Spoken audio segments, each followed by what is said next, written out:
안녕하십니까. 신의균의 국방TV 시큐리티 뉴스입니다. 자, 오늘도 아주 중요한 안보 소식 그리고 우크라이나 상황 같이 알아보도록 하겠습니다.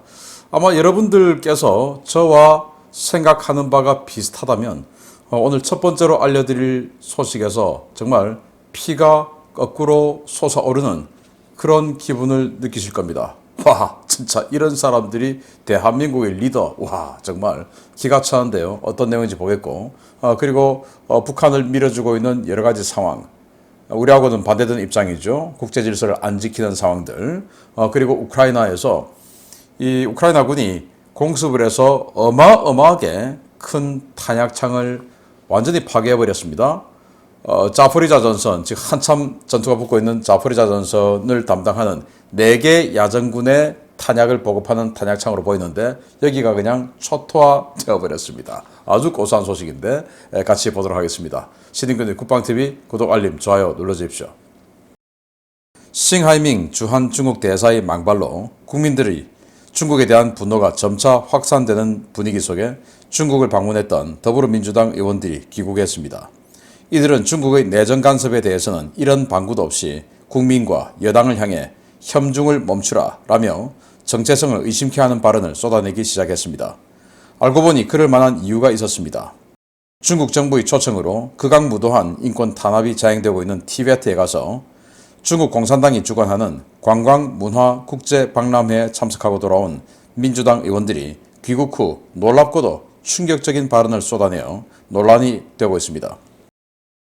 3박 4일 일정으로 진행된 이번 방중에는 도종환 의원을 단장으로 박정, 김철민, 유동수, 민병덕, 신현영 의원, 심지어 한미연합사 부사령관을 지낸 김병주 의원까지 참여했습니다. 단장이 도종환 의원은 티베트 현지 행사에 참석해 축사를 하고 끔찍한 인권 탄압 범죄가 자행되고 있는 곳에서 순수하고 아름다운 신비의 땅 티베트에 초청해준 중국에 감사한다 라는 발언을 했습니다. 도종환 의원은 이번 방중과 관련해 국내에서 어떠한 부정적 여론이 있는지 모른다 라며 여기에 와보지 않고 밖에서 여러가지 추측을 하는 것 같다 라는 주장을 해 중국 공산당 인권 범죄 현장에서 그들의 들러리 역할을 하고 있다는 국민들의 우려와 비판을 여당과 언론에 대한 여론몰이로 치부했습니다. 민병덕 의원은 자신들의 방중이 매우 적절하고 용감한 행동이었다 라며 가서 보니 안 갔으면 굉장히 안 좋았겠다. 중국 대변인이 우리에게 외교부에 와줘서 한중 관계에 도움이 됐다고 했다 라며 자신들의 방중이 한중 관계를 회복시켰다고 주장했습니다. 이들은 또 티베트 인권 문제와 관련해 이 민감한 상황을 우리 정부 내에서 이렇게 제기할 필요가 있는 것이냐 라며 티베트 문화 엑스포에 가보니 거기에 그런 인권 탄압 내용들은 없더라 라고 주장했습니다. 비난 여론이 쇄도하자 민주당은 더 황당한 입장을 내놨습니다. 홍성국 민주당 원내 대변인은 협중 분위기를 조성해 지지율을 챙기려는 어설픈 계산은 멈추라 라며 윤석열 정부가 출범한 지 얼마 안 돼 급하게 탈중국 가속 페달을 밟은 것은 너무도 어리석다 라고 주장했습니다. 방중단이 중국에서 접대를 받았다는 한간의 뇌물 외교 비판에 대해서는 일반 국민들도 손님을 초청할 때 밥값도 내고 숙소도 제공하고 그리고 돌아갈 때는 적절한 소정의 선물도 드리고 이런 게 관례 아닌가 라며 외교에 있어서도 그런 관례가 있는 것이다 라는 충격적인 발언을 쏟아냈습니다. 민주당은 도종환 의원이 이끄는 방중당과 별개로 이른바 민생경제위기대책위원회 소속의 김태년, 홍영표, 고용진, 홍기원, 홍성국 의원 등 5명도 중국을 찾아 중국 통일전선부 외곽 공작단체인 치하얼 학회와 접촉하고 돌아오기도 했습니다. 신냉전 구도가 명확해진 상황에서 민주당의 이러한 행태는 동맹과 우방, 적에게 잘못된 시그널을 줄 수 있는 대단히 심각한 이적 행위로 볼 수 있는데요. 입만 열면 민주, 인권을 외쳤던 이들의 친중 커밍아웃, 반인권 커밍아웃, 이제 그들의 정체성이 분명해진 것 같습니다. 정말 기가 차는데요. 도종환 여러분들 기억하십니까? 1980년대 접시꽃 당신이라는 아주 유명한 시를 적었던 시인이었죠. 그게 하도 유명한 시라서 그 시로 된 영화까지 나왔었는데 저도 대학 다닐 때 보고 그랬었어요. 그런 도종환이 비례대표를 해서 국회의원이 되었었고 그로부터 지금까지 이제 중진 의원이 됐죠. 이 도종환이 단장 그리고 저는 기가 차는 게 이자. 저는 이 사람이라고 평가하고 싶지도 않습니다. 김병주 한미연합사 부사령관, 사단장은 구사단장, 백마부대 사단장 했던 이 김병주 한미연합사 부사령관 할 때 저한테 뭐라고 했냐. 자기가 한미동맹, 미국과의 외교에서 굉장히 큰 역할을 한다. 이런 이야기를 하면서 동맹의 중요성을 그렇게 강조했는데 그때 그랬던 김병주 장군은 어디 가고 지금 잘 찢어버리는 그런 사람에게 딱 붙어가지고 지금 이렇게 중국에 가서 인권을 탄압하고 완전히 이 자유를 말살하는 이런 곳에 가서 빨아주고 있으니 이게 사람입니까? 뭡니까 도대체? 저는 이자가 정말 구역질 난다 라는 생각을 합니다. 자, 여기 보시면 이제 도종환이 행사에서 소개를 받고 이렇게 인사를 하는 모습인데, 자, 여기가 티베트의 관광 국제 박람회라고 하는데 여기 인권 문제가 왜 나오겠습니까? 중국 정부에서 준비하는 이 행사에 티베트의 달라이라마라든지 포달락궁에서 주최한 행사라 몰라도 이 중국 정부가 하는데 이 티베트인들을 인권 탄압하는 내용이 나오겠습니까? 가보니까 없더라. 이런 소리를 하는 이따위 자들이 정신이 제대로 박힌 자들인가? 중국이 티베트인들을 어떻게 대하냐? 티베트인들의 씨를 말리기 위해서, 티베트인들의 종족을 멸절시키기 위해서 티베트 여성들은 티베트 남성들과 결혼할 수 없게끔 만들어요. 그러면 이제 혼혈이 되고 해서 티베트이라는 이 종족이 멸종되겠죠. 그런 식으로 만들고 있는 게 중국입니다. 여기 이 여성들이 있는데요. 탈중을 해서 망명을 했죠. 이 여성들은 티베트 불교의 비구니들이었어요. 그런데 강제 수용소에 끌려가서 어마어마한 폭행을 지속적으로 당하고 집단 윤관을 당했다고 합니다. 그게 우리나라의 한겨레 신문하고 인터뷰를 했어요. 오죽하면 한겨레가 그렇게 인터뷰를 했겠습니까? 예를 들어서 조선일보나 동아일보에서 인터뷰를 했다 그러면은 또 반대쪽에서 반중 혐중 행각 멈춰라 하겠지만은 그들의 기관지나 마찬가지인 한겨레에서 인터뷰를 한 내용입니다. 이런 자들이 중국의 당 대변인이나 하는 소리를 할 수 있는 소리를 마치 정말 사실인 양 떠들고 있는 이 행각에 국민의 한 사람으로서 분노를 금치 않을 수가 없고, 저쪽을 지지하는 사람들은 아무리 제가 이렇게 해도 말을 공감을 하지 않겠죠. 그러나 제 말에 공감하시는 분들 중에서는 방금 제가 읊어드린 이 자들이 내년 총선에 출마할 때 그 지역구에 사시는 분들이 여기 계시다면 그날 아무리 바빠도 반대쪽에 있는 자들을 설득할 수는 없겠으나 아무리 바빠도 나는 투표해서 우리는 이런 생각을 가지고 있다라는 대의정치의 의사표현을 반드시 해야 된다. 나 아니라도 이러면 안 된다라는 말씀을 꼭 드리도록 하겠습니다. 두 번째입니다. 중국과 러시아가 북한에 대한 정제유 공급을 크게 늘린 것으로 드러났습니다. 유엔에 공식적으로 보고하는 양보다 더 많은 양이 반입되고 있는 것으로 추정되는데, 이 때문에 북한 전국 휘발유와 경유 가격이 큰 폭으로 하락하고 있다는 소식입니다. 최근 북한이 중국과 러시아에서 유류 수입을 크게 확대하고 있으며 특히 경유 수입이 급증하면서 시장의 경유 가격이 폭락하고 있다고 북한 전문 매체 데일리 NK가 보도했습니다. 매체가 정기적으로 실시하는 북한 시장 물가 조사에 따르면 지난 6월 11일 기준 평양의 경유 가격이 10,000원에 거래된 것으로 확인되었습니다. 이는 직전 조사 시점인 5월 29일의 11,700원과 비교했을 때 14.5%가 하락한 것입니다.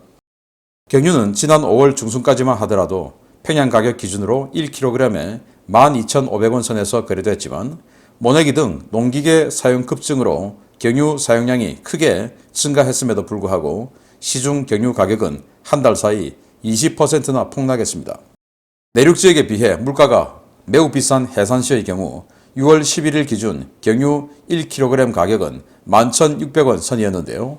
매우 비싸긴 했지만 이 역시 한 달 전과 비교했을 때 7.9% 하락한 것으로 북한 전역의 경유 가격이 크게 떨어지고 있음을 보여주었습니다. 휘발유 역시 떨어지고 있습니다. 6월 11일 기준 평양시 휘발유 가격은 1kg에 13,300원으로 확인되는데요. 이는 5월 29일 기준 14,200원에 비해 6.3% 하락한 것입니다. 북한 내 기름값 폭락은 지난달 중국이 정제유를 대거 공급했고 이달 초에도 러시아도 정제유 공급을 대폭 확대하면서 나타난 현상인데요. 북한 내 소식통은 북한이 열차는 물론 선박 등 가능한 모든 수단으로 정제유를 공급하고 있다며 중국, 러시아의 대북 정제유 공급이 유엔에 신고된 물량보다 훨씬 많다고 전했습니다. 최근 중국과 러시아는 북한에 대한 식량과 에너지 공급을 확대하면서 북한의 체제 안정 유지를 돕고 있는데요. 중러의 지원으로 숨통이 트이고 있는 북한, 탈냉전 이전의 상황과 같은 이런 모습이 재현되고 있는 것 같습니다. 네, 기름값이 이렇게 떨어지고 있다? 이건 뭐냐? 공급이 수요보다 더 많아졌으니까 떨어지는 거죠. 그러면 북한이 지금 공급이 많아서 되는 나라냐? 아니죠. 지난 2017년, 그러니까 트럼프 전 대통령과 김정은 사이에 화염과 분노, 이렇게 해서 완전히 전쟁 일보 직전, 너만 핵단추 있냐? 내 책상에도 핵단추 있다 라고 서로 하던 그 시절이었죠. 그해 유엔 안보리 대북 제재기일한 2375호에서 작년보다 55%를 떨어뜨려서 200만 배럴로 정제유 공급을 제한한다 라고 유엔 안보리에서 결의했어요. 이 결의에 안보리 결의니까 당연히 중국과 러시아도 찬성표를 던졌죠. 그런데 이 상황이 점점점 악화되면서 이 200만 배럴도 작년보다 예년보다 55% 제한한 건데 그걸 더 나가서 하반기에 유엔 안보리 대북 제재 기일한 2397호에서 아예 그냥 1년에 50만 배럴로 제한했습니다. 이 말은 진짜 필요한 것 외에는 기름 없다 이겁니다. 200만 배럴도 작년에 비하면 55%인데 50만 배럴 되면 어떻게 됩니까? 작년에 비해서 10% 아닙니까? 이런 정도로 확 줄여버렸습니다. 그러면 왜 이렇게 줄였냐? 민생을 완전히 파탄나게 해서 이 정부가 내려앉게끔 만드는 조치였는데 유엔 안보리 결의안이라고 하면 상임이사국인 중국과 러시아도 찬성했다라는 거죠. 그럼에도 불구하고 북한은 아직까지 무너지지 않고 오히려 가격이 떨어지고 있어요. 그만큼 중국과 러시아가 앞에서는 찬성하고 뒤에서는 거짓 행위를 하고 있다라는 거 아니겠습니까? 이게 저희 독자 오신트 소식통이 찍어서 보내준 사진인데 동중국해에서 환적을 하고 가는 북한 화물선이에요. 이제 서해 동해 여기를 벗어나서 동중국해까지 가서 환적하고 있습니다. 석유, 정제유 환적을 하는 것이죠. 북한에 정유 공장이 없으니까 이제 정제유를 들어와야 되니까 이런 짓거리들을 하고 있는 중국, 러시아. 그 북한을 도와주는 중국, 러시아, 북중러 완전히 이제 블록화됐습니다. 북중러의 이 단단한 독재국가, 전체주의 국가, 공산사회주의 국가 블록, 그리고 미국, 일본의 블록 이렇게가 부딪히는데 우리 한국은 뭐냐? 한국은 뭐 중국하고 또 러시아하고 우리 경제 교류도 많이 하는데 그러면 안 돼. 분명히 블록화가 돼 있는데 북한이 여기 들어가 있는데 그러면 우리는 북한하고 같은 편입니까? 그러면 안 되죠. 그래서 정말 이 윤석열 정부 그리고 대한민국 국민은 우리의 스탠스가 자유민주주의, 인권을 보장하는 자유민주주의 이 블록에 서야 할 것인지 인권을 탄압하고 사람 죽이기를 서슴지 않는 저 찢어지게 가난한 공산 전체주의 독재 블록에 서야 되는지 자신의 정체성을 똑바로 밝히기 바랍니다. 세 번째입니다. 영국이 당초 알려진 것보다 훨씬 많은 수의 스톰 섀도우 미사일을 우크라이나에 공급한 모양입니다. 우크라이나가 일요일 헤르손 지역에 있는 러시아군 최대의 은닉 탄약 저장 시설을 찾아 공습해 완파했다는 소식입니다. 러시아 남부 전선의 상황이 더욱 어려워지게 되었습니다. 아조프의 연안 도로와 크림반도 보급선을 통해 들어온 탄약이 비축되어 있던 대규모 비밀 탄약고가 우크라이나군의 정보망에 포착되었으며 스톰 섀도우 미사일이 이 탄약고를 일격에 날려버렸다고 현지 오신트 소식통이 6월 19일 리포트했습니다. 우크라이나 현지 시각으로 6월 18일 오전에 발생한 이 공습은 헤르손주 남부의 리코베 정착촌 소재 비료 공장에 대해 실시됐는데요. 북위 46도 33분 38초, 동경 34도 75분 28초에 위치한 이 시설은 겉으로는 비료 공장이었지만 실제로는 러시아군의 대규모 탄약 저장 시설로 운영되던 곳이었습니다. 이 시설은 크림반도와 멜리토폴을 잇는 E105 고속도로는 물론 크림반도에서 멜리토폴로 들어가는 철도 시설과도 접해 있었는데요. 러시아는 이 지역을 철저하게 숨겼지만 우크라이나군은 파르티잔을 통해 이 시설의 존재를 확인하고 공습을 단행했습니다. 현지 오신트 소식통들은 이 지역은 고도의 보안이 유지되는 시설로 체첸군 아흐메 대대원들이 지켜왔고 방공망도 잘 깔려 있었다라며 지난 8개월 동안 자포리자 전선의 생명선과도 같은 역할을 해온 이 창고는 일격에 파괴되었고 6시간 넘게 불탔다라고 전했습니다. 이번 공습으로 창고를 지키던 아흐메 대대 병력 가운데 최소 52명이 사망하고 수십 명이 부상을 입었는데요. 러시아는 겨우 불을 끄는 데는 성공했지만 창고 시설과 터미널 시설은 더는 사용이 불가능한 상황이 되어버렸습니다.